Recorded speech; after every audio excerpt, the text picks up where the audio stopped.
আল্লাহ রাব্বুল আলামিন মহান পরওয়ারদিগারে আলম খাজা আব্দুল মুত্তালিবকে স্বপ্নে যোগে দেখাইলেন, আব্দুল মুত্তালিব এইখানে একটা জায়গা আছে যেখানে তুমি খনন করতে হবে। খাজা আব্দুল মুত্তালিব একদিন নয়, 2 দিন নয়, 4 দিন স্বপ্ন দেখার পরে তিনি কনফার্ম হলেন, আল্লাহু আকবার, এই স্বপ্ন মহান মালিকের পক্ষ থেকে আমাকে দেখানো হয়েছে। সুবহানাল্লাহ। খাজা আব্দুল মুত্তালিব এবার যার জ্যেষ্ঠ পুত্র হারেসকে নিয়ে ওইখানে দীর্ঘ 3 দিন পর্যন্ত খনন করার পরে আল্লাহু আকবার, এবার জমজম কূপের একটা নিশানা পেয়ে যায়। সুবহানাল্লাহ। যেই মাত্র জমজম কূপের একটা 3 দিন পুরার পরে 3 দিন ঘুরতে বা কোদাল দেয়া ঘুরতে যখন 3 দিন পরে একটা কি পাইল, নিশানা পাইছে। আল্লাহু আকবার।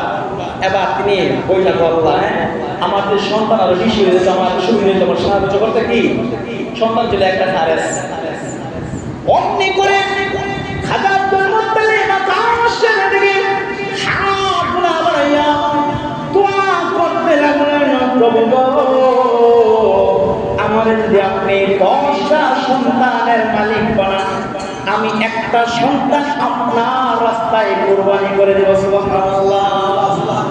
আল্লাহু আকবার। এমন করে ওয়া খনন করা শেষ হয়ে গেল। মহান আল্লাহ তাআলা ওই বান্দারে 10টা পুত্র সন্তান ধারাবাহিকভাবে দান করলেন। 10টা পুত্র সন্তান দান করলেন। এরই মধ্যে আল্লাহ রাব্বুল আলামিন আবার স্বপ্ন দেখাইলেন যে খাজা আব্দুল মুত্তালিব, তুমি তো বলেছিলে যে 10 পুত্রের মালিক হলে পরে একটা সন্তান আমার রাস্তায় কি করবে, কুরবানি করবা। সে সময় এসে গেছে। আমার বন্ধুরা দিলের কান লাগায় শুনেন, অমনি করে খাজা আব্দুল মুত্তালিব তার 10 জন সন্তানকে একত্র করলেন। 10 জন সন্তানকে একত্র করে প্রত্যেকটা সন্তানকে স্বতন্ত্রভাবে ইস্তেমাইভাবে জিজ্ঞাসা করলেন, সন্তানেরা রে, আমি তো আল্লাহ তাআলার কাছে তোমরা দুনিয়াতে আসার কুরবানি মান্নত করেছিলাম, আল্লাহ তাআলা যদি তোমাদের 10 ভাই আমাকে দান করে, আমি আল্লাহ তাআলা তোমাদের একজনকে আল্লাহর রাস্তায় কুরবানি করব। আরে সন্তানেরা তোমরা কি বলো? এমনি করে সমস্ত সন্তানগুলো খাজা আব্দুল মুত্তালিবের কথা শুনে বলতে লাগলেন, আব্বা গো, আপনার যা মনে যায় আপনি তাই করতে পারেন, আমরা সকলেই প্রস্তুত রয়েছি।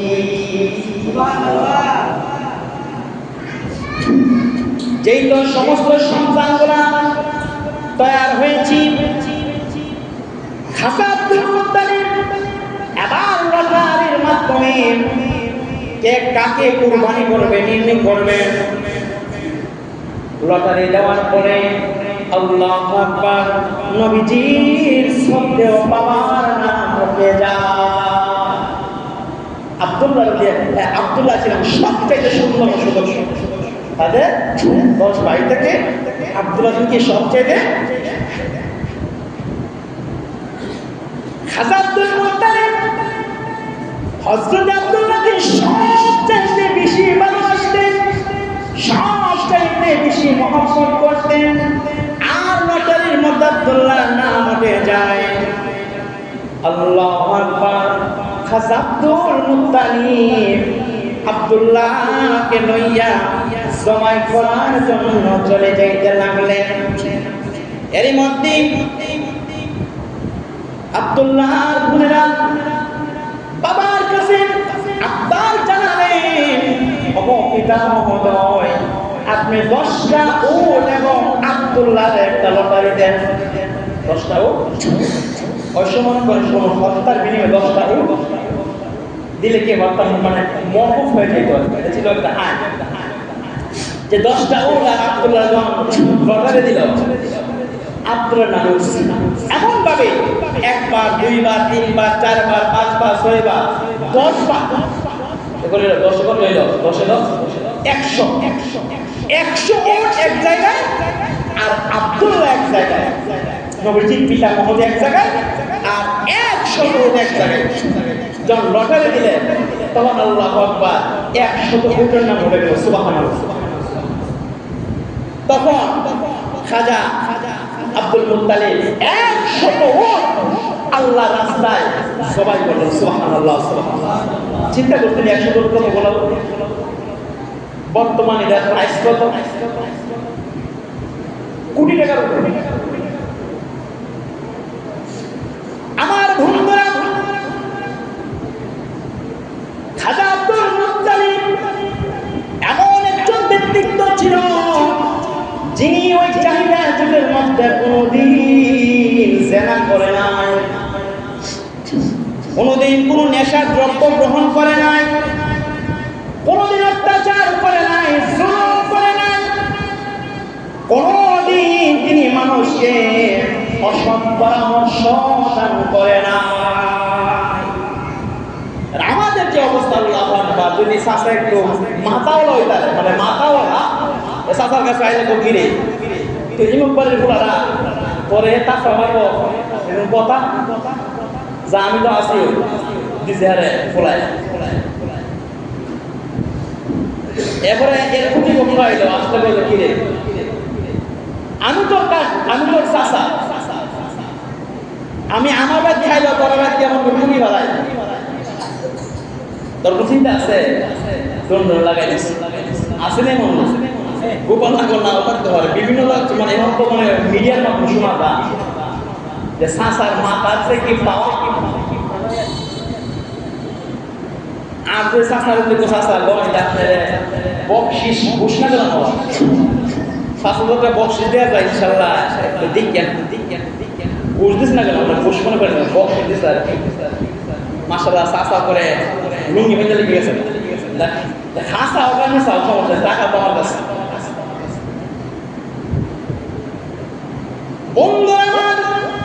খাজা আব্দুল মুত্তালিব এমন একজন নেতা ছিলেন যে জাহিলিয়া যুগের মধ্যে আসমানি কোনো কিতাবের আইন ছিল না। খাজা আব্দুল মুত্তালিব জারি করলেন মাহরামদেরকে বিবাহ করা যাবে না, কোন নেশা দ্রব্য গ্রহণ করা যাবে না, যে সেই প্রাচীনকালের বিষয়গুলো মহান আল্লাহ তাআলা এই কোরআনের নূর হিসাবে ঢুকায়া দিয়েছেন, সুবহানাল্লাহ। আমার বন্ধুরা, এর মধ্যে আব্দুল্লাহ দেখতে দেখতে প্রায় বিবাহের বয়সে উপনীত হলে আব্দুল্লাহকে কত মহিলা ডিস্টার্ব করে। আব্দুল্লাহ অত্যন্ত সুন্দর ছিলেন এবং লাজুক ছিলেন। বর্তমান তো এমন সুন্দর লোক দেখা যায় দেখতে ইসলাম বলে। কিছুদিন আগে দেখলাম যে মেয়েদের মধ্যে কি যে নামটা এক লোক খান, কি খান যুবক অনেকে দেখছে এক লোক খান, এ বলে বাংলাদেশের সবচেয়ে সুদর্শন পুরুষ। আপনি বিশ্বাস করেন, আপনি যদি দেখেন কইবেন যে এটা কি রঙের লোক, এটা বেড়া উঠো না বেরিয়ে উঠো। এই যে বাংলাদেশের কি সুদর্শন পুরুষ, এই বিষয়ে আমি দেখছি অনেক মেয়েদেরকে সাক্ষাৎকার দিচ্ছে। এর নাম হলে মেয়ের আসি বুঝলেন লোকটাকে। আমার বর্তমান জামানায় স্মার্ট ছেলে পাওয়া যায় কিন্তু ইয়াবা ছাড়া না, ইয়াবা খাইবে না। স্মার্ট ছেলে পাওয়া যায় কিন্তু গান্দা ছাড়া পাওয়া যায় না, ওদের মাঝে মধ্যে খায়।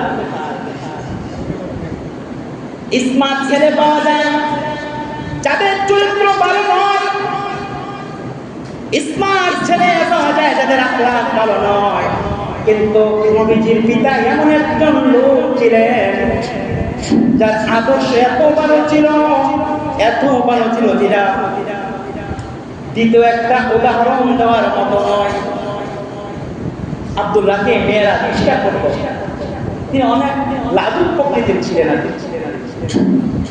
আমার বন্ধুরা, শেষ পর্যন্ত আব্দুল্লাহকে শুধু নাই চলে যাবে, অমনি করে রাস্তার মধ্যে একজন মেয়ে তাকে বললেন, যার নাম ছিল ফাতেমা বিনতে মুররা। কোন কোন থেকে মারে আসছে, কিন্তু ফাতেমা বিনতে মুররা সেটা মুস্তফার মধ্যে দেখলাম ফাতেমা বিনতে মুররা এই মেয়েটার নাম। তিনি তাওরাত গ্রন্থ মধ্যে অনেক পড়েছেন, দেখেছেন। হ্যাঁ, তিনি যখন আব্দুল্লাহ আসলেন, তার চেহারার মধ্যে মুহাম্মদ সাল্লাল্লাহু আলাইহি সাল্লামের নূর দেখতে পেলেন। সুবহানাল্লাহ। তিনি তাকে আব্দুল্লাহকে ইনভাইট করলেন, আমার দিকে আসুন। আব্দুল্লাহ বলেন, না, আমি এই কাজ করতে পারবো না বলে লম্বা ঘটনা। তখন তিনি শুধু মদিনা থেকে চলে গেলেন। পাইখানা যাওয়ার পরে তিনি আব্দে মান্নাফের কন্যা যে আমেনার সাথে গেল, বিবাহ করল। সেখানে 3 দিন ছিলেন। 3 দিন থাকার পরে যখন তিনি ফিরে আসবেন, তখন তিনি আবার ওই যে মেয়েটা ফাতেমা বিনতে মুররা আবার দেখা যায়। এবার ফাতেমা দেখে বলেন, এখন থেকে যাওয়ার পর আপনি কোথায় গিয়েছিলেন? আব্দুল্লাহ বললেন, এখান থেকে যাওয়ার পরে আমি আমার বিবাহ সম্পন্ন করার পরে 3 দিন আমি ওই জায়গায় ছিলাম। এমনি করে ফাতেমা ডেকে বলেন, আব্দুল্লাহ রে, আমি তোমাকে কেন আমার দিকে আহ্বান করেছিলাম জানি? আমি কোনো খারাপ মহিলা নয়। আমি দেখেছি আখরি জামানার পয়গম্বরের নূর মুবারক তোমার চেহারার মধ্যে চমকে দিয়েছিল। সুবহানাল্লাহ। আরে আব্দুল্লাহ, এখন তোমার মধ্যে ওই নূরটা আর দেখা যায় না। মহান আল্লাহ যেখানে ইচ্ছা সেইখানে এই নূরকে আমানত রেখেছেন। সুবহানাল্লাহ। মেয়েটা অনেক মেয়ে তার জন্য ছিলেন, পাগল করা ছিল। ভাইয়ের আমার, লম্বা চড়া ঘটনা। বিবাহ হয়ে যাওয়ার পরে তখন আল্লাহ সাল্লাল্লাহু আলাইহি ওয়াসাল্লাম আর চলে গেলেন। তারপরে খাজা আব্দুল্লাহ সিরিয়ার উদ্দেশ্যে গেলেন ব্যবসা করার জন্য।